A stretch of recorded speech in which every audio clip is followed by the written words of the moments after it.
মনে রাখবেন 10টা আলামত যদি আপনার মধ্যে থাকে তাহলে জেনে নেবেন আপনাকে জাহান্নামে জ্বলতে হবে, আপনি যত বড় হাজী সাহেবই হন না কেন।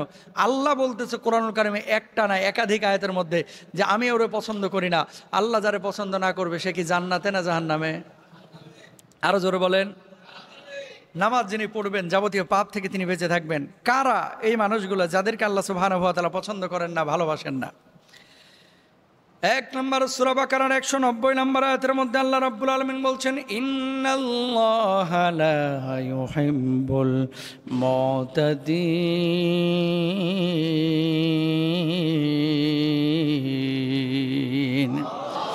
রাব্বুল আলামিন বলছেন সীমা লঙ্ঘনকারীকে আল্লাহ রাব্বুল আলামিন পছন্দ করেন না। আপনার আমার আশপাশে অনেক লোক আছে যে লোকগুলো দাবি করে ইমানদার, যে লোকগুলো দাবি করে আমি নামাজি, যে লোকগুলো দাবি করে আমি মুসল্লি, কিন্তু এই লোকগুলো সীমা লঙ্ঘনকারী। সমাজের মধ্যে অশান্তি তৈরি করে, রাষ্ট্রের মধ্যে অশান্তি তৈরি করে, এলাকার মধ্যে ফ্যাসাদ তৈরি করে। কোনো মানুষ তার থেকে নিরাপত্তা লাভ করতে পারে না। ও যত বড় হাজী সাহেবই হোক না কেন, টাটকা হাজি হোক, নগদ হাজি হোক, বাকি হাজি হোক, পুরাতন হাজি হোক, ডাবল হাজি হোক আর ট্রিপল হাজি হোক, যত বড় মুসল্লি হোক, আল্লাহ রাব্বুল আলামিন বলছে আমি তারে ভালোবাসি না। বলুন নাউজুবিল্লাহ। ফ্যাসাদ তৈরি করা। হাইটে যাচ্ছেন, রিক্সাওয়ালা আপনার গায়ে বাধায়ও নেই, পানির দিন বৃষ্টির দিন গাড়ি নিয়ে চলে যাচ্ছে, ও খেয়াল করে নাই আপনার গায়ে একটা ফোঁটা পড়ছে, ইটা তুলে দিলেন গাড়ির গ্লাসের ওপরে বাড়ি, রাগ খুব, ফ্যাসাদ তৈরি করলেন। এরকম লোক আছে না? রিক্সাওয়ালা ও যে ঢুকতেছেন ফ্যান্টাসির সামনে দিয়া, সবসময় তো মৌমাছির মতো জটলা নিয়ে থাকে ওই জায়গাটায়, আপনাদের ওই যে চত্বরটায় মৌমাছির মতো জটলা থাকে ওই জায়গাটায়। কিছু লোক আছে এত মাথা গরম, ও সরার সুযোগও দেয় না। আমি নিজে দেখছি এখানে, ওই রোলার লাঠি নিয়ে ভাই নামে উড়াধুরা পিটানো শুরু করছে। কথা বুঝছেন? ভিআইপি আসতেছে আর কি, এই জন্য পিটানো শুরু করছে। ফ্যাসাদ এগুলা। যারা ওখানে অন্যায়ভাবে দাঁড়ায় আছে, যাত্রী পাইছেন সরে যান, সমস্যা নাই, কিন্তু মানুষের ওখানে কষ্ট দিবেন, জটলা বাঁধায় রাখবেন। বাস ঢাকায় দেখবেন মাঝে মাঝেই সামনে পুরা ফাঁকা, ওই পেছনের বাসরে আগাইতে দিবে না, এই জন্য পাছাটারে পেছনে দিয়া মাথাটারে আরেক দিকে দিয়া চুক্কা করে রেখে দিয়েছে, বাঁকা করে। ঠিক কিনা? এরকম হয় কি হয় না? সামনে কিন্তু পুরা ফাঁকা, যাইতে দিবে না কাউরে। এই যে 70 জন 80 জন মানুষকে আপনি কষ্ট দিচ্ছেন, আপনার পাছা বাঁকা করে রাখা, পুরা রাস্তাটা যে মানে বাঁকা করে রাখতেছেন, আটকা রাখতেছেন, এতগুলো মানুষকে যে আপনি কষ্ট দিচ্ছেন, প্রত্যেকটা মানুষের কষ্টের জবাবদিহিতা আপনাকে আল্লাহর আদালতে করতে হবে। ঠিক কিনা? এত সোজা না। মুসলমান সে কখনো আরেকজন মানুষের কষ্টের কারণ হয়ে দাঁড়াবে না, কখনো ফিতনা তৈরি করবে না, ফ্যাসাদ তৈরি করবে না। বিল্ডিং করছে বাইরে থেকে একটা মানুষ এসে, এলাকার কিছু পাতি নেতা যায় মনে করেন, যাওয়ার পরে বলে 5 লাখ না দিলে বিল্ডিং তুলতে দিব না। এরকম লোক আছে না নাই? জোরে বলেন। আবার সামনের কাতারে নামাজও পড়ে। ওই বেটা, তুই যে নামাজ পড়তেছিস 5 লক্ষ টাকা আরেকজনের কাছ থেকে খাইয়া তোর নামাজ ঘোড়ার ডিমও কবুল হবে না। ঠিক কিনা? যত বড় চটি লিডার হোক আর পাতি লিডারই হোক না কেন, এগুলো হারাম। এগুলো কি? জোরে বলেন, এগুলো কি? এই ফ্যাসাদ যারা তৈরি করে এরা আল্লাহর জান্নাতে যাবে না, এরা জাহান্নামে যাবে। কোথায়? জোরে বলেন, জাহান্নামে। সুতরাং বিশৃঙ্খলাকারীকে আল্লাহ পছন্দ করেন না, সীমালঙ্ঘনকারীকে আল্লাহ পছন্দ করেন না। এলাকায় আসলেই চাঁদা দিতে হবে। কেন? তুমি কে? এলাকার মালিক কি তুমি? না আমি লিডার। তো কি হয়েছে? তুমিও মানুষ, আমিও, ওহেও মানুষ। 2 দিন পরে হয়তো বা তোমার দল ক্ষমতায় থাকবে না, আরেকজন আসবে, তখন আবার সেও করবে। মেন কথা হচ্ছে এই সমস্ত জিনিসগুলো পশুর স্বভাব, কোনো মানুষের স্বভাব হতে পারে না। লিডার আপনি হতে পারেন, আরেকজনকে জুলুম করে টাকা নিতে পারবেন? গার্মেন্টস করেছে, আপনাকে কে বলেছে ওখানে গিয়ে চাঁদা দাবি করতে? কোথায় পেয়েছেন এগুলা? কোথায় পেয়েছেন? হ্যাঁ, রাষ্ট্রকে তো সে ট্যাক্স দিচ্ছে, ট্যাক্স যদি না দেয় সে ট্যাক্স ফাঁকি মামলায় পড়বে, সে অন্যায় করলো। কিন্তু আপনাকে চাঁদা দিয়ে এখানে ব্যবসা করতে হবে, আপনাকে চাঁদা দিয়ে এখানে ব্যবসা করতে হবে, আপনি যত বড় লিডারই হন। এটা ইসলাম অনুমোদন করে। আপনি এই সমস্ত হারাম জিনিসগুলোকে নিয়ে নিজের ছেলে মেয়েকে মনে করতেছেন বড় আলেম বানাবেন, হাফেজ বানাবেন, বিশ্ববিদ্যালয়ে পড়াবেন। আপনি মনে করতেছেন আপনার বউয়ের কাছে গিয়ে সুখ পাবেন, শান্তি পাবেন। ভাই, পাবেন না। যখন থেকে আপনি হারামের মধ্যে যাবেন তখন থেকে আপনার আরাম উড়ে যাবে। ঠিক কিনা? হারাম যেদিন থেকে গ্রহণ করবেন আরাম আপনার শেষ হয়ে যাবে। সুতরাং যারা ড্রাইভার আছেন, রিক্সা চালক, ভ্যান চালক, বাস চালক, যানবাহন চালান, লিডার যারা আছেন, আপনাদের কারণে সাধারণ মানুষ যারা আছেন, আপনার কারণে আপনার কোনো প্রতিবেশী, কোনো সমাজের মানুষ যেন ক্ষতির কারণ না হয়। ইনশাল্লাহ বলেন।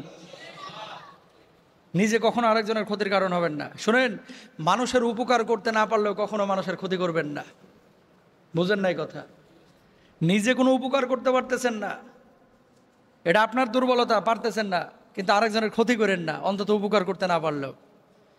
মুরব্বী একজন এখানে ঘুমায় আছে মনে করেন, আর আপনি ডিজে পার্টি শুরু করলেন পাশের বাড়িতে। বুড়া মানুষটা আপনারা কিছু বলতেও পারে না, আর আপনি ঢাস ঢুস খালি মারতেই আছেন। কানের মধ্যে বুড়ার আওয়াজ যাচ্ছে, আর আপনার ওই প্রতিটা ঢোলের আওয়াজের সাথে সাথে বুড়া আপনার অভিশাপ দিতেছে। কেউ দোয়া করবে না, কিন্তু এই জিনিসগুলো কষ্টের কারণ। খবরদার, আপনি দোকানদারি করতেছেন, পাশেও যে আরেক দোকানদার আছে চা বিক্রেতা, এটা একটু মাথায় রাখতে হবে। পাশে আরেকজন ফার্নিচারের দোকান আছে, মাথায় রাখতে হবে। আপনার ভাল লাগতেছে, ভাড়া নিছেন 8,000 টাকা দিয়ে দোকান, জোরে সাউন্ড বক্স আর গান বাজায় ধুয়ে দিলেন। পাশের যে দোকানদার, ও তো গান সহ্য করতে পারে না। এটা কিন্তু মুমিনের আখলাক না, এটা আপনাকে বুঝতে হবে। গান শুনতে ইচ্ছে হচ্ছে, কানের মধ্যে 2টা বল্টু লাগায় দেন, দিয়ে ওখানে একেবারে ট্রেনের ওই লাগায় দেন, সাইরেন দেয় না, আওয়াজ হয়, ওই 2টা লাগায় দেন, দরকার হয় শুনেন যত পারেন, কিন্তু আরেকজনকে কষ্ট দিয়েন না। ইনশাল্লাহ বলেন। তাহলে 1 নাম্বার, যারা বিশৃঙ্খল আচরণ করে আল্লাহ তাআলা তাদেরকে পছন্দ করেন না। 2 নাম্বার, আল্লাহ রাব্বুল আলামিন কি বলছেন খেয়াল করেন, সূরা বাকারা 276 নম্বর আয়াত, ওয়াল্লাহু লা ইউহিব্বু কুল্লা কাফফারিন আসীম। রাব্বুল আলামিন অবিশ্বাসী পাপীদেরকেও ভালোবাসেন না। সূরা বাকারার মধ্যে বলেছেন, এমন কিছু মানুষ আছে খায় আল্লাহর, পরে আল্লাহর জমিন ব্যবহার করে, আল্লাহর সব কিছু ব্যবহার করছে আল্লাহর, আর গোলামি সামসামে করতেছে লিডারের। আছে না নাই? খাইলো আল্লাহর, পড়লো আল্লাহর, পূজা দিচ্ছে মন্দিরে গিয়া আছে। আল্লাহ রাব্বুল আলামিন বলছে, বান্দারে তোরে আমি খাওয়াইলাম, পড়াইলাম, অক্সিজেন দিলাম, পানি দিলাম, সব কিছু আমি তোরে দিলাম, আর তুই গোলামি করলে আরেকজন মানুষের, আরেকজন মূর্তির। আমি আল্লাহ রাব্বুল আলামিন কিয়ামতের ময়দানে তোরে ছাড়বো না। নাউজুবিল্লাহ। একজন মানুষ কি পরিমাণ অক্সিজেন ব্যবহার করতেছে প্রতিদিন, 24,000 টাকার অক্সিজেন। এই যে আমরা যে নিঃশ্বাস নিচ্ছি, অক্সিজেন যদি হসপিটাল থেকে কেনা লাগতো, 24,000 টাকা আপনার প্রতিদিন হসপিটালে বিল দেওয়া লাগতো। তার মানে 1 মাসে 7,20,000 টাকার অক্সিজেন আল্লাহর কাছ থেকে ফিরিয়ে নিয়েছেন। সুবহানাল্লাহ বলেন না? তো এই যে অক্সিজেনটা দিচ্ছে কে? আল্লাহ। বাপ পরিশ্রম করতে করতে হাতগুলো লোহার মতো হয়ে গেছে, ছেঁড়া জামা নিয়ে বাজার করতে যায় বাপ, একটা জিনিসের দাম জিজ্ঞেস করে, এখানে এক দাম, আরেক জায়গায় আরেক দাম, আরেক জায়গায় আরেক দাম। একটা লাউ কিনতে 4 দোকান ঘুরে, যাতে করে একটু সহজে লাউটা কেনা যায়, একটা সুলভ মূল্যে কেনা যায় লাউটা যেন 2 টাকা কমে আমি কিনতে পারি। এই জন্য 5 দোকান 7 দোকান কিন্তু বাপ ঘুরতেছে। আর এই বদমাইশ এসে ফেসবুকে স্ট্যাটাস দিতেছে, নেতার সাথে ছবি তুলা, আমার প্রিয় অভিভাবক। কথা বলেন না কেন? বাপ ঘাম ছুটে ফেলাইতেছে রিক্সায় পেডাল মারতে মারতে, বাপ চাকরি করতে করতে লুঙ্গি মুঙ্গি ছিঁড়ে ফেলাইতেছে, বাপ জামা ছিঁড়ে ফেলাইতেছে, বাপ সন্তানের জন্য পরিশ্রম করতে করতে তুলার মতো হাতগুলো লোহার মতো হয়ে গেছে রাজমিস্ত্রি কাজ করতে করতে। আর ছেলে গিয়ে লিটারের পেছনে চামচামি করতেছে, ছবি তুলে ফেসবুকে দেয়, আমার প্রিয় অভিভাবক। তোরে কয়দিন খাওয়াইছে তোর অভিভাবক? কথা বলেন না কেন? প্রিয় ভাইরা আমার, অবশ্যই যারা সত্য লিডার তাদেরকে আপনি মানবেন। লিডারের কাছে যাবেন যার কাছে দিন শেখা যায়, যার কাছে মানুষের মানবতা শেখা যায়, যার কাছে গেলে মনুষ্যত্ববোধ শেখা যায়, যার কাছে গেলে দেশ প্রেম শেখা যায়, যার কাছে গেলে মানুষের প্রতি ভালোবাসা মায়া শেখা যায়। এইরকম মানুষ পাইলে অবশ্যই তার কাছে যান। আর যে লোকটা সুদখোর, যে লোকটা মদখোর, যে লোকটা মেয়ে নিয়ে ফুর্তি করে, যে লোকটা আজে বাজে কাজকাম করে, যে লোকটা জুমার মসজিদেও আসে না, যে লোকটা 5 ওয়াক্ত নামাজও পড়ে না, যে লোকটা আরেকজনের হকের ব্যাপারে সোচ্চার না, যে লোকটা আরেকজনের আইল ঠেলে জমি দখল করেছে, সে তোমার অভিভাবক হতে পারে না, সে তোমার লিডার হতে পারে না। তুমি যদি সেই লিডারকে সমর্থন করো, তুমিও তার সাথে তার সাথে হাসরের ময়দানে উঠবা। ঠিক কেনা ভাইরা? সুতরাং ব্যক্তি নির্বাচনের ক্ষেত্রে এগুলো খেয়াল করতে হবে প্রিয় ভাইরা আমার। হ্যাঁ, তোমার বাপ 26 বছর তোমার জন্য কষ্ট করতেছে, বাপরে কোনোদিন একবারও বললা না আব্বু তুমি আমার প্রিয় অভিভাবক, আব্বার জন্য কোনোদিন মনটা তোমার কাঁদে না, আর ওই চটি লিডারের জন্য তোমার কলিজাটা ফাইটে কান্না আসে, বুঝতে হবে তোমার ভেতরে সমস্যা আছে প্রিয় ভাইরা আমার। আবারও বলে, আমি লিডারের বিপক্ষে না, আমি পাপিষ্ঠ লিডারের বিপক্ষে। সৎ লিডারের সঙ্গে থাকবেন, যারা আল্লাহকে পছন্দ করে, নবীকে পছন্দ করে, নামাজকে পছন্দ করে, কোরআনকে পছন্দ করে। ইনশাআল্লাহ জোরে বলেন। প্রিয় ভাইরা আমার, 3 নাম্বার, কাদেরকে আল্লাহ পছন্দ করেন না? এই তাকান, এই কথাগুলো যে বলতেছে আপনাদের কষ্ট দেওয়ার জন্য না ভাই। কেন? জামানাটা চলতেছে এখন চাপাবাজির উপরে। কথা বুঝতে পারতেছেন? যার সোয়ালের জোর যত বেশি, চাপার জোর যত বেশি, ও তত বেশি সম্মানিত। এখন এলাকায় যেগুলো জ্ঞানী গুণী, যে সমস্ত মানুষগুলো নীরবে চলে, কারণ মানুষ যত জ্ঞানী হয় তার কথাবার্তা তত কমে যায়। মানুষ যত জ্ঞানী হয় তত নত হয়, কথাবার্তা সীমিত হয়ে যায়। মানুষ যত জ্ঞানী হয় মানুষগুলো বিনয়ী হয়। বিনয় যখন আপনি দেখাচ্ছেন, আপনার আশপাশের মানুষগুলো এখন কি হচ্ছে জানেন? লোকটা বুঝে না, সহজ সরল, অথর্ব, এরকম আছে না নাই? জোরে বলেন। অত্যন্ত সহজ সরল লোক, এরা পাত্তা দিতে চায় না, এরা বেল দিতে চায় না, এরা ধাক্কা মেরে চলে যায়, এরা মনে করেন টাচও করতে চায় না, এরা সালাম কালামও দিতে চায় না। সহজ সরল, বুঝে না কিছু। আর যেটা চাপার জোর আছে, এটার বাপরে বাপ কিচ্ছু করে না, কিন্তু খালি 2 সোয়ালের মাছ দিয়ে, জিব্বা যে আল্লাহ দিয়েছে এটা দিয়ে খালি চাপাবাজি করে। এগুলোর মানুষ সম্মান ইজ্জত করে। চাপাবাজরে সম্মানিত করবেন না, সম্মান ইজ্জত দিবেন না। আল্লাহওয়ালা যেটা মানুষের জন্য কাজ করে, দেশের জন্য, দিনের জন্য, এরা সম্মান দেবেন। ইনশাল্লাহ বলেন। প্রিয় ভাইরা আমার, এরপর আল্লাহ সুবহানাহু ওয়া তাআলা কি বলছে একটু খেয়াল করেন। রব্বুল আলামিন বলছেন, ফা ইন্নাল্লাহা লা ইউহিব্বুল কাফিরিন। আল্লাহ রাব্বুল আলামিন বললেন, অকৃতজ্ঞ ব্যক্তিদেরকে আল্লাহ রাব্বুল আলামিন ভালোবাসেন না। এমন কিছু মানুষ আছে, যে মানুষগুলোকে আল্লাহ রাব্বুল আলামিন সুস্থতা দিয়েছেন, 40 বছর 50 বছর এই মানুষগুলো সুস্থ জীবনযাপন করছে, টাকা পয়সা আল্লাহ তাআলা ভালোই দিয়েছেন, রুটি রুজিরও ব্যবস্থা করেছেন। এরপরে মানুষগুলোকে জিজ্ঞেস করবেন, ভাই কেমন আছে? কত ভালো নাই ভাই, চলতেছে না, আছি একরকম। কথা বলেন ঠিক কিনা? ছেলে মেয়ে বিশ্ববিদ্যালয়ে পড়তেছে, নিজে আল্লাহ তাআলা তারা ভালো রুটি রুজির ব্যবস্থা করে দিয়েছে, ঢাকায় বাড়ির ব্যবস্থা করে দিয়েছে, গাড়ির ব্যবস্থা করে দিয়েছে। জীবনেও এর মুখে শুনবেন না যে আলহামদুলিল্লাহ ভালো আছি। জিজ্ঞেস করবেন, ভাই কেমন আছে? আছি একরকম। কেন, কি হয়েছে? এই চলতেছে ভাই। দিনকাল কেমন চলতেছে? এই টানে টুনে যাচ্ছে। ছেলেমেয়েরা কেমন আছে? ভাই খুব একটা সুবিধাই নাই ভাই। বউ কেমন আছে? ভাবি কেমন আছে? হের কথা আর কোয়েন না, মোটা হয়ে গেছে, খালি ডায়াবেটিসে টানাটানি, এর নিয়ে আরও যন্ত্রণায় আছে। কোনো সময়ের মুখে শুকরিয়া পাবেন না। কথা বলেন, এরকম লোক আছে না নাই? কোনো সময় শুকরিয়া পাবেন না। যেদিন বেতন পাইছে সেদিন তো মনটা একটু ভালো থাকে, যে আজকে পাইছি 30,000, এই দিনও এরা খুশি পাবেন না। তার মানে কি? এগুলো অকৃতজ্ঞ। এগুলো কি? মানুষ বড় নেমু খারাম ভাই, বড় গাদ্দার মানুষ। এই তাকান, কিছু কিছু ছেলে পেলে আছে যাদের হাত নাই, ট্রেনের নিচে পড়ে হাত কেটে গেছে, রোড অ্যাক্সিডেন্টে পা ভেঙে গেছে, হুইল চেয়ারে চলতেছে না। আপনার তো 2টা পা আছে, 2টা হাত আছে, হুইল চেয়ারে যে মানুষটা চলতেছে, এর একবার জিজ্ঞেস করেন যে আজকে যদি 2টা পা তোমার দেওয়া হতো তুমি কেমন খুশি হইতা? সে জবাব দিতে হয়তো বা যে আমার জীবন পাওয়ার চাইতে পা 2টা পাওয়ার কারণে আরও বেশি খুশি হইতাম। কথা বলেন ঠিক কিনা? আপনার যে 2টা হাত আল্লাহ তাআলা দিয়েছে, আপনার যে 2টা হাত আল্লাহ তাআলা দিয়েছে, এটা যে কত বড় নিয়ামত। যার হাত নাই ওরা জিজ্ঞেস করেন। ফেসবুকে মাঝে মাঝে একটা ভিডিও আমার সামনে আসে, কি যেন নাম, আব্দুল মতিন নাকি, আল্লাহ মাফ করুক, ছেলেটা নাকি ওই আর্জেন্টিনার পতাকা দোকানের ওপরে উড়াইতে গিয়া কারেন্টের সাথে লাগিয়া 2 হাত 2 পা নষ্ট হয়ে গেছে। এখন হুইল চেয়ারে শুধু শরীরটা নিয়ে চলে। আমি দেখে মাঝে মাঝে আফসোস করি, আল্লাহু আকবার, আল্লাহ আমাদের কত ভালো রাখছে। তারে আল্লাহ পরীক্ষা করেছে, আল্লাহ মাফ করুক, যে 2টা হাত নাই, 2টা পা নাই।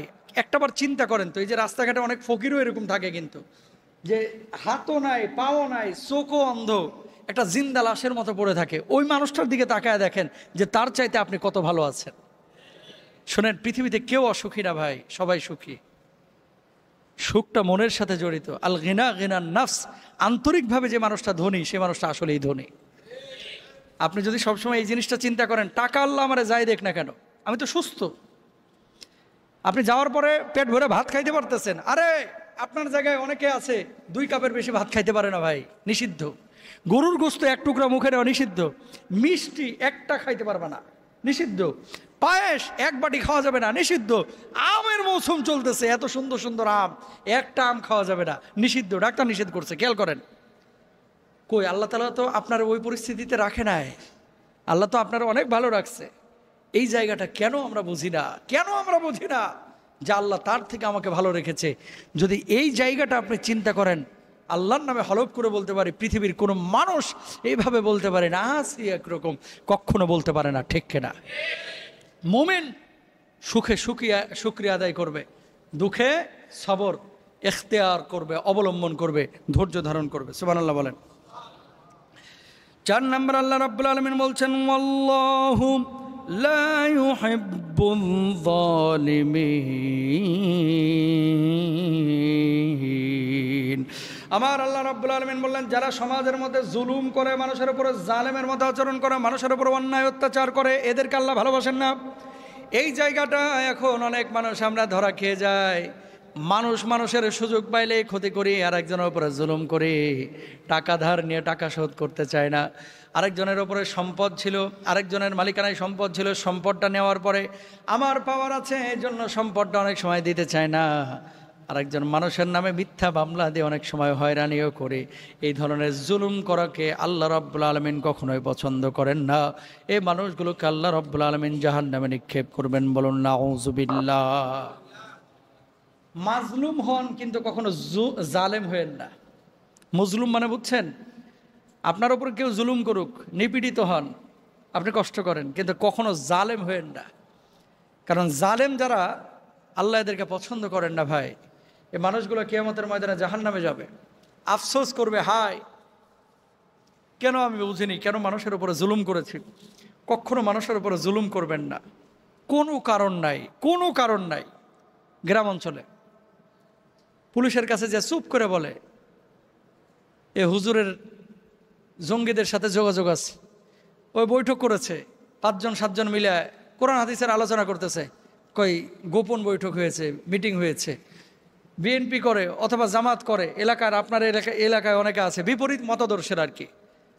কোনো কারণ নাই, যা থানায় কমপ্লেন করে লোকটাকে ধরায় দিলেন। আওয়ামী লীগ করে, বিএনপির একজন লোক যায় ওই আওয়ামী লীগের লোকটারে ধরায় দিল।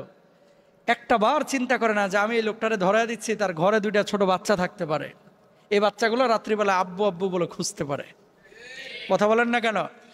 একটা বার খেয়াল করে না যে এই লোকটার ওপরে তার বুড়া বাপ মা থাকতে পারে, যে বুড়া বাপ মার মেডিসিনটা এই লোকটা জোগাড় করে। চিন্তা করে না, ধরায় দিচ্ছে। 4 মাস 5 মাস 6 মাস পরে ঠিকই জামানি বাইরে আসতেছে জামিনে। কিন্তু এই যে 4-5টা মাস আপনি কষ্ট দিলেন, এই লোকের প্রত্যেকটা দীর্ঘশ্বাস, এই লোকের প্রত্যেকটা নিঃশ্বাস, এই উত্তপ্ত গরম নিঃশ্বাসের হিসাব কিন্তু আল্লাহর আদালতে আপনারা দেওয়া লাগবে। আল্লাহ ছাড় দেন, ছেড়ে দেন না। কথা বলেন ঠিক কিনা? কারে আপনি ঠকাচ্ছেন? কারে? আল্লাহরে? ইম্পসিবল। কিডনি পচায় দিবে, হার্টে ব্লক ধরা পড়বে, এবার দৌড়ের উপর থাক, ধানমন্ডি আর ঢাকা সাভার। কথা বলেন না কেন? এরপরে আর ওগুলো কোনো টাইম পাবেন না। হার্টে এমন ব্লক ধরা দিবে, তো 7টা ব্লক ধরা পড়ছে, কিডনি এমন পচন শুরু করবে, এরপরে মামলা, জুলুম, আরেকজনের হক নষ্ট, ও সুযোগ নাই, এবার ডাক্তারের পেছনে ঘুরতে ঘুরতে জীবন শেষ। তো ওটা ভালো নাকি নিট অ্যান্ড ক্লিন সবার সাথে ভালোভাবে চলা এটা ভালো? অবশ্যই সবার সাথে মিলেমিশে চলা, কারো উপরে জুলুম না করা, এটাই ভালো, ঠিক কিনা? তো আল্লাহ সুবহানাহু ওয়া তাআলা এই কথা এখানে বলে দিয়েছেন সূরা আলে ইমরানের 57 নম্বর আয়াতে, যে খবরদার বান্দারে কখনো জুলুম করিস না মানুষের উপরে, আমি আল্লাহ রাব্বুল আলামিন কিন্তু ছাড় দিব না, ঠিক কিনা প্রিয় ভাইরা আমার? এরপর আল্লাহ সুবহানাহু ওয়া তাআলা কি বলছেন? এরপরে রাব্বুল আলামিন বলছেন ইন্নাল্লাহা লা ইউহিব্বুল ফারিহিন, আল্লাহ গর্বিত উৎফুল্লকারীদের ভালোবাসেন না। সূরা নিসার 36 নম্বর আয়াতের মধ্যে বলেছেন, ছেলে জিপিএ 5 পেয়েছে, বাপরে বাপ, মায়ও গিয়ে নাচানাচি করতেছে। জিপিএ 5 পাওয়ার পরে বাপ মার উচিত ছিল সেজদায় লুটায় পড়া। আমার আল্লাহ রাব্বুল আলামিন আমার মেয়ের মেধাটা ভালো রাখছিল, তাই জিপিএ 5 পাইছে। কথা কন না কেন? আনন্দ ফুর্তি করতে চলে গেছে মিষ্টি আনতে, একবারও আলহামদুলিল্লাহ বলে নাই। আল্লাহ খুশি হবে না বেজার হবে? বেজার হবে। কারণ আপনার মেয়ের মতো অনেক মেয়ে, অনেক বাবার মেয়ে আছে যাদের মেধাটা ভালো নাই, অনেক ছেলেরা আছে যাদের মেধাটা ভালো নাই, পাগলের মতো হয়ে গেছে, পাবনা মেন্টাল হসপিটালে এগুলোর ঢুকে রাখা হয়েছে।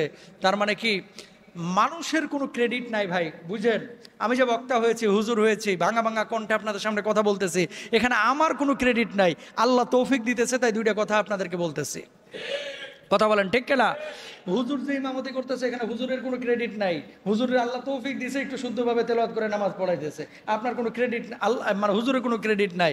আপনার ছেলেটা যে বিশ্ববিদ্যালয়ে পড়েছে, আপনি বলতেছেন হ্যাঁ ছেলের জন্য আমি এত মেহনত করেছি, আমি এটা না করলে ছেলেটা এই পর্যায়ে যেতে পারতো না। সত্য, আপনি এটা না করলে ছেলেটা এই পর্যায়ে যেতে পারতো না।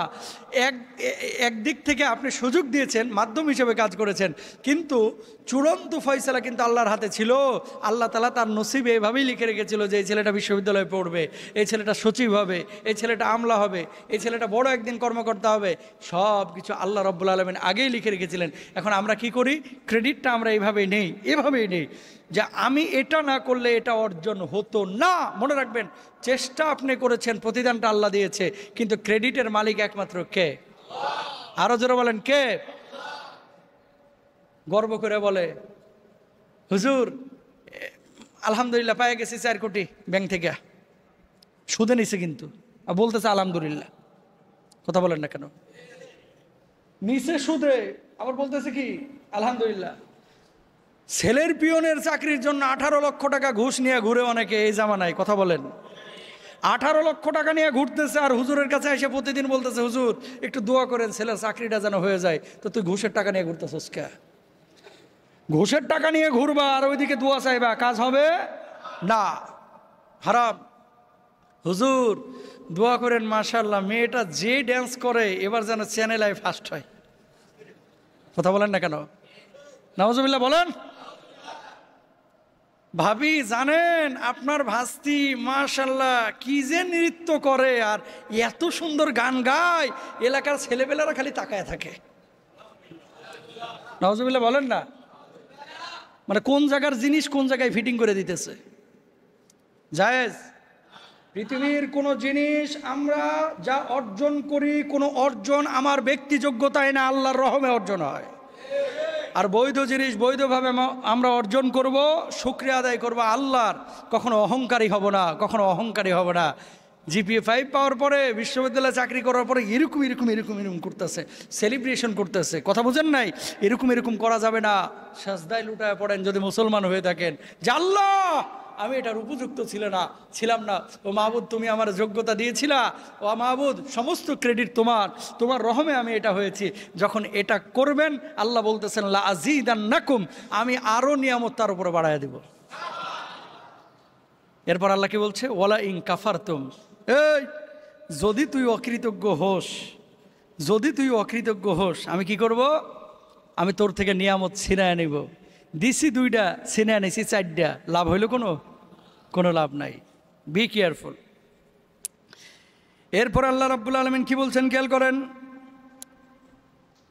ইন্নাল্লাহা লা ইউহিব্বু মান কানা মুখতালান ফখুরা। আল্লাহু আকবার। অহংকারীদেরকে আল্লাহ পছন্দ করেন না। এটা বড় সমস্যা আমাদের। আমি তো ডিরেক্ট বলি, এই জন্য অনেকে লাইগা যায় আর কি। আসলে এই কথাগুলো যেভাবে আল্লাহ বলেছে এভাবে বলাই উচিত। সব সময় মিঠা কথা মানে চলে না। বলতে কি, নবীজি যেখানে গরম হওয়ার দরকার এখানে গরম হয়েছেন, যেখানে নরম হওয়ার দরকার সেখানে নরম হয়েছেন। মিষ্টি মিষ্টি কথা সবসময় মানুষের ভেতরে ঢুকে না, কিছু কিছু জায়গায় একটু কড়া হতে হয়। এই যে অহংকার, আল্লাহ তাআলা বলতেছেন যে অহংকারকারীকে আমি পছন্দ করি না। ম্যাক্সিমাম মানুষের অন্তরের মধ্যে জেনে হোক না জেনে হোক এখন অহংকার ঢুকে গেছে। প্রমাণ নেন। আরেকজনের ভালো দেখে যদি আপনার জলে, জানতে হবে আপনার লুঙ্গির নিচে অহংকার আছে। কথা বলেন ঠিক কিনা? আরেকজনের কল্যাণ দেখে যদি আপনার ভালো না লাগে, জানতে হবে আপনার অহংকার আছে।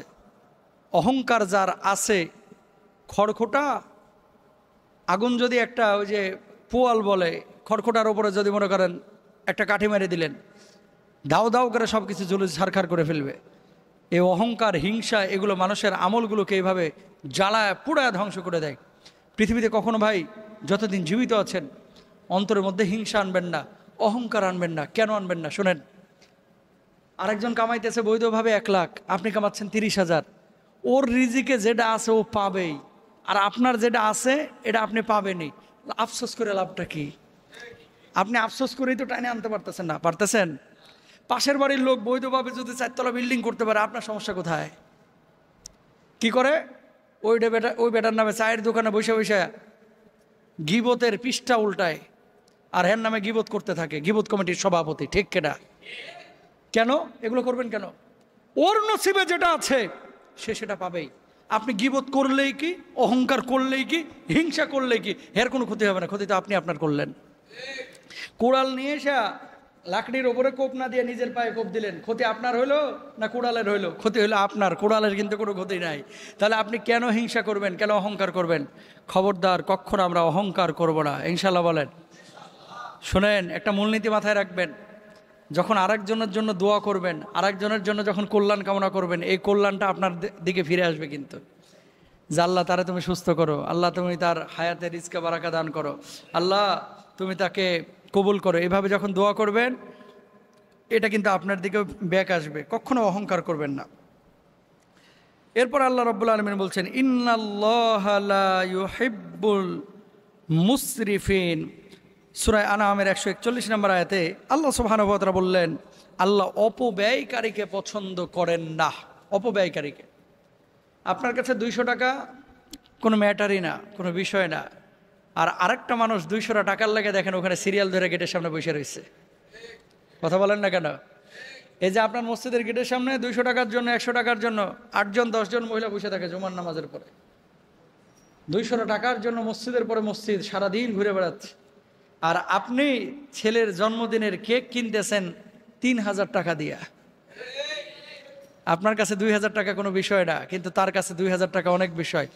আপনি আপনার বিলাসিতায় 20,000 খোয়াচ্ছেন, খরচ করে ফেলতেছেন, আর আরেকজন মা ক্যান্সার আক্রান্ত, তার মেডিসিন লাগবে, সে 20,000 টাকার জন্য দাঁড়ে দাঁড়ে ভিক্ষা করে বেড়াচ্ছে। তার মানে কি, পৃথিবীর মানুষ দেখেন, আল্লাহ তাআলা কাকে কি অবস্থায় রাখবে এটা আল্লাহর সিদ্ধান্ত। আপনি কখনো অপচয় করবেন না। ইন্নাল মুবাজ্জিরিনা কানু ইখওয়ানাশ শায়াতিন। আল্লাহ রাব্বুল আলামিন বলছেন যে নিশ্চয় অপচয়কারীরা হচ্ছে শয়তানের ভাই।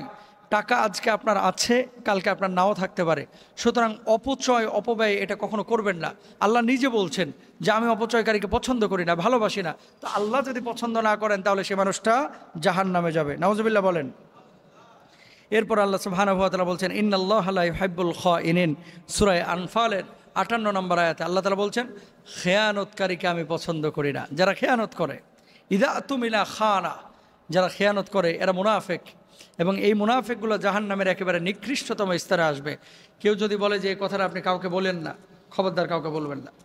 কেউ যদি কিছু টাকা পয়সা আপনার কাছে দিয়ে যায়, যদি বলে এই টাকাটা আপনার কাছ থেকে 1 মাস পরে আমি নিয়ে যাব, ওই টাকাটা ওইভাবেই রেখে দেবেন, তার অনুমতি ছাড়া হাত দিতে পারবেন না। বাপের টাকা ব্যাংকে ছিল 20 লক্ষ টাকা, এই টাকা আপনার হাতে কোনোভাবে এসেছে বাপ মারা যাওয়ার পরে, এই টাকার অধিকার সমস্ত ভাইয়ের এবং বোনের আছে। যার যার হক তার কাছে বুঝাই দেবেন। আপনি বড় ভাই চুপ করে 20 লক্ষ টাকা নিয়ে কয়দিন ব্যবসা করে নেই, 2 বছর পরে যারটা তাকে বুঝাই দেব, এরকম করবেন, এটা খেয়ানত, এটা আমানতের খেয়ানতের গুনাহ আপনার হবে। সুতরাং যার যেই হিস্সা সেটা বাপ মারা যাওয়ার পরে সাথে সাথে তাদেরকে বুঝাই দিতে হবে। আর যদি আপনি ব্যবহার করেন তাহলে তাদেরকে পারমিশন নিয়েই তাদের থেকে ব্যবহার করতে হবে। এরপর আল্লাহ সুবহানাহু ওয়া তাআলা বলছেন, আল্লাহু লা ইউহিব্বুল ফাসাদ।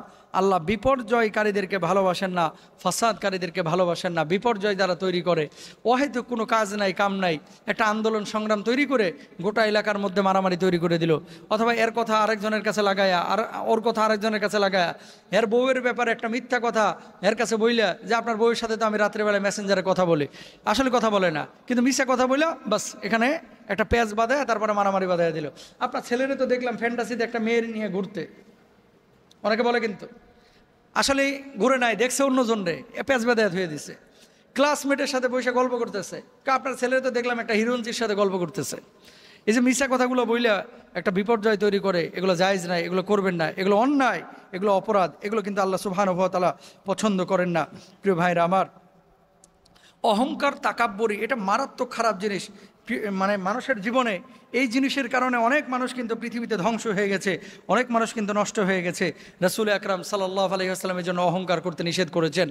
কালকে বিকেলবেলা আরটিভিতে গেলাম, আমার কাজ ছিল, প্রোগ্রাম ছিল, পরে একটা ভিডিও চোখের সামনে আসলো চ্যানেলের ভিতরে, দেখলাম নিউজ করেছে তারা, ওই গাড়ি স্টার্ট দিয়েছে ফ্ল্যাট মালিক, মনে হয় ফেসবুকে আসছে, তো দারোয়ান দাঁড়ায় আছে, মাথা গরম, অহংকার আর কি, বুঝেন নাই কথা। গেটটা খুলতে একটু দেরি হয়েছে, সে চেষ্টা করতেছে, এর ওপরে হিট করে এর ওপর দিয়ে গাড়ি নিয়ে চলে গেছে, মানে এর মারিয়ে ফেলাইছে। আল্লাহ এই লোকটাকে জান্নাত নসিব করুক, আমিন বলেন। আর যেই এই চামার এই কাজটা করেছে, ইচ্ছে করে যদি করে থাকে, এর বিচার হওয়া দরকার না? এই মানুষগুলো কখনো মুসলমানের আচরণ হতে পারে না। মাথা গরম আপনার হতে পারে, কিন্তু আরেকজনকে এইভাবে আপনি হত্যা করে ফেলবেন, কখনো না প্রিয় ভাই, এটা ইসলাম না।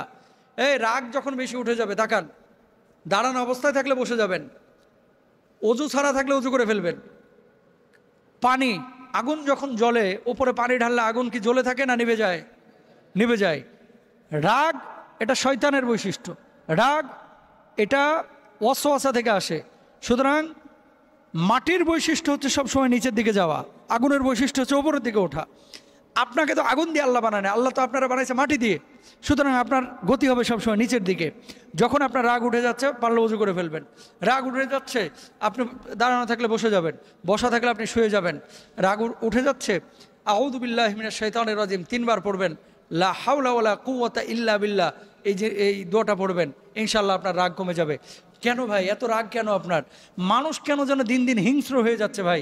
শুধু এখানেই বলে না, সারা গোটা বাংলাদেশে দেখবেন, মানে মানার মাদ্দা নাই, কিন্তু যে একটু ছাড় দিই না, ও আগে যাচ্ছে, যাক না, ঘোড়ার ডিম কী হয়েছে, আমি 2 মিনিট পরে গেলে না, হেও ঢুকায় থুয়ে দেবে, হেও ওখানে লুঙ্গি ঢুকায় থুয়ে দেবে, পা ঢুকায় থুয়ে দেবে, কথা বোঝেন নাই? তারপরে বাস এখানে ক্রস, তুইও যাইতে পারবি না, আমিও যাইতে দেবো না, কথা বলেন না কেন? মানে এরকম একটা অস্থির প্রকৃতির আমরা কেন যেন হয়ে যাচ্ছি। না, স্থির হতে হবে, অহংকার আনা যাবে না, তাকাব্বুরি আনা যাবে না, রাগ গুচ্ছা এগুলো অন্তরের ভিতরে জায়গা দেওয়া যাবে না, এগুলো কিন্তু মানুষকে ধ্বংস করে ফেলে। পিয়ারা হাবিব সাল্লাল্লাহু আলাইহি ওয়াসাল্লাম রাগ থেকে বেঁচে থাকার জন্য আমাদেরকে বারবার তাগাদা দিয়েছিলেন। রাসূল আকরাম সাল্লাল্লাহু আলাইহি ওয়াসাল্লামের সাহাবী সাদ ইবনে মুআজ রাদিয়াল্লাহু তাআলা আনহু, দেখেন তারা এই জিনিসগুলো নিয়ন্ত্রণ করেছে বিধায় তাদের ইন্তেকাল হয়েছে। আল্লাহ রাব্বুল আলামিনের ফেরেশতারা তাদের রূহ নিয়ে কাড়াকাড়ি করেছে যে আমি আল্লাহর আসমানে তার রূহটাকে প্রথম নিয়ে যাব। সুবহানাল্লাহ বলেন। সাদ ইবনে মুআজ রাদিয়াল্লাহু তাআলা আনহু যখন ইন্তেকাল করলেন, এই সাহাবীর ব্যাপারে বলা হয়েছে যে যখন তিনি ইন্তেকাল করলেন, এই সাহাবীর ইন্তেকালের পরে আল্লাহ রাব্বুল আলামিনের আরশ পর্যন্ত কেঁপে উঠেছিল। আল্লাহু আকবার বলেন।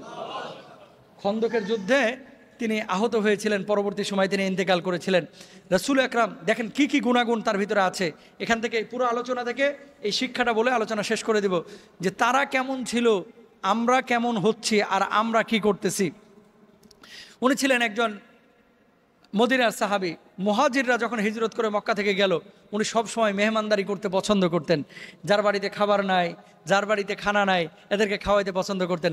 নবীজি সাল্লাল্লাহু আলাইহি ওয়াসাল্লাম কখনো কখনো এই সাহাবীর সঙ্গে পরামর্শ করতেন যে সাদ, এই কাজটা কি আমি করব নাকি করব না। রাসূল আকরাম সাল্লাল্লাহু আলাইহি ওয়াসাল্লাম অনেক সময় এমন হয়েছে যে সাদ একটা পরামর্শ দিয়েছেন, তিনি গ্রহণ করেছিলেন। খুব স্থির মেজাজের ছিলেন এই সাদ। রাসূল আকরাম সাল্লাল্লাহু আলাইহি ওয়াসাল্লাম হিজরতের পরে বদর যুদ্ধ মুসলমানদের জন্য একটি বড় ঘটনা। প্রস্তুতির সময় আল্লাহর হাবিব সাদ ইবনে মুআজকে ঘোষণা করেছিলেন, সাদ, এই যে বদর যুদ্ধে এখন আমরা অংশগ্রহণ করব, তোমরা আমার সঙ্গে থাকবা তো? সাদ ইবনে মুআজ তখন ঘোষণা করেছিলেন, ওগো নবীজি, মুসা আলাইহিস সালাতু ওয়াস সালামের সাথীরা তাকে বলেছিল যে মুসা, তুমি আর তোমার আল্লাহ গিয়ে শত্রুদের সাথে লড়াই করো, আমরা আপনাকে এই কথা বলবো না, বরং ময়দানে থেকে বুকের তাজা রক্ত ঢেলে দিয়ে আল্লাহর জমিনে আল্লাহর দ্বীনকে কায়েম করব। মুসা নবীর সাথীদের মতো আমরা এই কথা বলবো না যে তুমি আর তোমার আল্লাহ গিয়ে যুদ্ধ করো। ওগো নবীজি, আপনাকে আমরা এই কথা বলবো না যে আপনি আর আপনার আল্লাহ মিলে যুদ্ধ করেন, বরঞ্চ আমরা রাজপথে থেকে, ময়দানে থেকে, বদরের প্রান্তরে থেকে আমরা জিহাদ করব, যুদ্ধ করব। আল্লাহু আকবার বলেন। সাদ ইবনে মুআজ রাদিয়াল্লাহু তাআলা আনহু যখন এই কথা বলেছিলেন, নবীজি সাল্লাল্লাহু আলাইহি ওয়াসাল্লাম খুশি হয়ে গেছিলেন, তার জন্য দোয়া করেছিলেন। প্রিয় ভাইরা আমার, সাদ ইবনে মুআজ রাদিয়াল্লাহু তাআলা আনহু তিনি বলতেন, আমি খুব সাধারণ একজন মানুষ, কিন্তু 3টি বিষয়ে আমি সর্বোচ্চ স্তরে পৌঁছেছি। কয়টা বিষয় জোরে বলেন? 3টা বিষয়। 1 নম্বর, আল্লাহর হাবিব সাল্লাল্লাহু আলাইহি ওয়াসাল্লামের মুখ থেকে যখন আমি কোনো কথা শুনি, তার সবই আল্লাহর পক্ষ থেকে এসেছে। মানে নবীজির জবানের কথা, মুখের কথা, এটা নবীজির নিজের কথা না। আমি মনে প্রাণে বিশ্বাস করতাম এটা আমার আল্লাহর কথা, নবীজির মুখ থেকে বের হচ্ছে। এই হাদিসগুলো, এই সুন্নাহগুলো আমি কখনো ছাড়বো না। জীবনে তাই করেছেন। আল্লাহু আকবার বলেন। 2 নম্বর তিনি বলছেন, নামাজের সময় অন্য কোনো চিন্তা আমার মনে জেগে উঠতো না। নামাজের সময় আমি মনে করতাম যে আল্লাহ আমারে দেখতেছে আর আমি আল্লাহরে দেখতেছি, আমার এই নামাজটাই জীবনের শেষ নামাজ, আমি এমনটা সব সময় মনে করতাম। 3 নম্বর তিনি বলতেছেন, মৃত ব্যক্তির জানাজার কাছে থাকলে মুনকির নাকির ছাড়া আর কোনো ভাবনা আমার মনে আসে না। অর্থাৎ মৃত ব্যক্তির জানাজার নামাজের সময় যখন আমি দাঁড়াইতাম, সব সময় আমি মৃত্যুর কথা অন্য সময় যেমন চিন্তা করতাম, এই ব্যক্তি মারা গিয়েছে, আমাকেও 2 দিন পরে চলে যেতে হবে, আমাকেও প্রিপারেশন নিতে হবে, এই ধরনের চিন্তা আমি করতাম। রাসূল আকরাম সাল্লাল্লাহু আলাইহি ওয়াসাল্লাম মুআজের আহত হওয়ার অসুস্থতার খবর শোনার পরে মুআজের কাছে নবীজি সাল্লাল্লাহু আলাইহি ওয়াসাল্লাম দেখতে গেলেন মুআজকে। যাওয়ার পরে নবীজি দেখেন ওনাকে কোলে নিলেন, কোলে নেওয়ার পরে মুআজ নবীজির পায়ের এখানে মাথাটা রাখলেন, যেমনি রাখছেন অমনি রূহটা কবজ হয়ে গেছে। আল্লাহ নবী সাল্লাল্লাহু আলাইহি ওয়াসাল্লামের কোল মুবারকে তিনি ইন্তিকাল করেছেন। জিবরিল আমিন আল্লাহর হাবিবের কাছে সাথে সাথে আসলেন, আসার পরে বলতেছে, ইয়া মুহাম্মদ, মৃত ব্যক্তিটা আসলে কে? কে মারা গিয়েছে তোমার এখানে? কই, আমার সাহাবী সাদ ইবনে মুআজ মারা গিয়েছে। জিবরিল আমিন, কেন? তুমি কেন জিজ্ঞেস করতেছো এই কথা? কই, ওর মৃত্যুর সঙ্গে সঙ্গে আল্লাহ রাব্বুল আলামিনের আরশ কেঁপে উঠেছে। কেন কেঁপে উঠেছে? কারণ একটাই, খুশি হয়ে, খুশিতে। যে মানুষটা এত ভালো মানুষ, আজকে জান্নাতি মানুষটা আল্লাহর ডাকে সাড়া দিয়ে দুনিয়া থেকে বিদায় নিয়ে চলে এসেছে। প্রিয় ভাইরা আমার, তারাও মরে, আপনি আমিও মরব। তারাও ইন্তেকাল করেছে, আপনি আমিও ইন্তেকাল করব। একটু চিন্তা করি না, চেষ্টা করি না, তাদের মতো তো হতে পারবো না, কিন্তু তারা যে জিনিসগুলো বলে গেছে সেই জিনিসগুলো তো আমরা করতে পারি নাকি? ইনশাল্লাহ বলেন। যা কিছু শুনলাম আল্লাহ তাআলা আমাদের সবাইকে বুঝে বুঝে আমল করার তৌফিক দান করুন।